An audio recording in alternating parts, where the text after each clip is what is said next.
Natana kogagama natana go senata na account ne ba Nandi Samson Cherargei kala manyalu en president ne ko ga munge turu Kenyatta ko chiti to to kya tet en goni ko missing ko to to ba serikali ne miten kaindo na tet goni ne ba Kenya kwanza kama Cherargei go le go to stai go mongala lo te ko Kenyatta kitabu go le chutin kaindo na tet nata ba president William Ruto en gi miti Cherargei go le awo en goni serikali nata ne ba Kenya kwanza ko to stai go sulan to to tet jamai mo ko sulan serikali se chigi bata. It's a clear violation of Section 4 and Section 6 of the President's Retirement Benefits Act that demands that after 6 months you must resign as the party leader. And also it says that a former president or a retired president should only engage themselves with stately matters or national advice. Of all the statements that Uhuru made, it was very unfortunate because it has confirmed my position and has vindicated me that former President Uhuru Kenyatta is still active in politics, and I think he has come out clear that we should handle him politically, not as he's still a politician. So people should not mistake that when we call out former President Uhuru Kenyatta, he is doing active politics, and therefore what he said today is shocking because I was surprised that he's still violating the President's Retirement Benefit Act. And I think it has reached a position as a country, we must make a decision.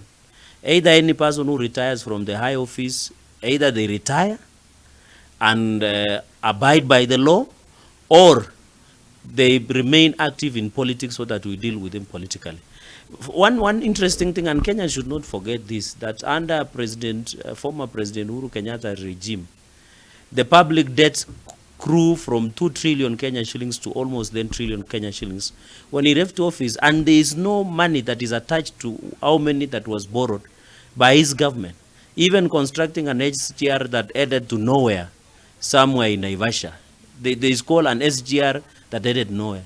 It is under him that we saw corruption skyrocketing, where even there was COVID-19 scandal that in the history of this country, there has been never corruption that is related stealing from the sick. This was the first time that under former President Uhuru Kenyatta was done. We saw even extrajudicial killings.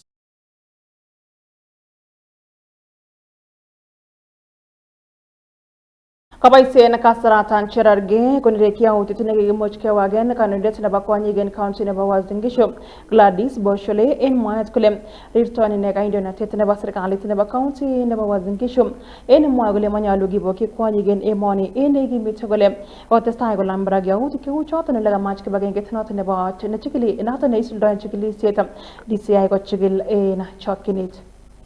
I was embarrassed that a deputy speaker of the Republic of Kenya was allegedly attacked by goons in Wazingishu while trying to give out a national government items, milk coolers to the farmers in Wazingishu. It was very embarrassing. And this confirms two things that I said in the floor of the Senate, that out of 6,000, 7,000 workers, both permanent and casual in Wazingishu, 765, the information I have are casuals.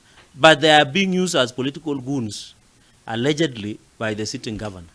And I'm very disappointed, but I want, because it has confirmed, the people who harass the deputy speaker, and this is by the way, how, you know, the rise of femicide, the right of attack against women, was seen yesterday by the goons in Wazingishu. And I've seen the governor trying to parade workers of the county saying, you know, these are the people, I was calling them goons. I didn't, the goons are known, they are called political goons. And they reared their head when they wanted to attack the deputy speaker of the Republic of Kenya. So if those people can attack a sitting deputy speaker of the Republic of Kenya, what about the ordinary Olopolois of that region? So we need, and I want to challenge the EACC and DCI, that they must investigate and arrest those ghost workers who are being used as goons for political violence in Wazingishu. I will not relent until we ensure those names are struck out and they are arrested, because we cannot risk the attack against. And this, you know, if you see a deputy speaker was attacked, you saw the lady who had drawn a tattoo, Wandeto, was also attacked.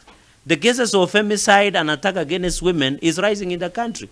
So I want to challenge the Inspector General of Police Let us not treat these things as isolated evidence. Case ta gela go chatan go ga ko mange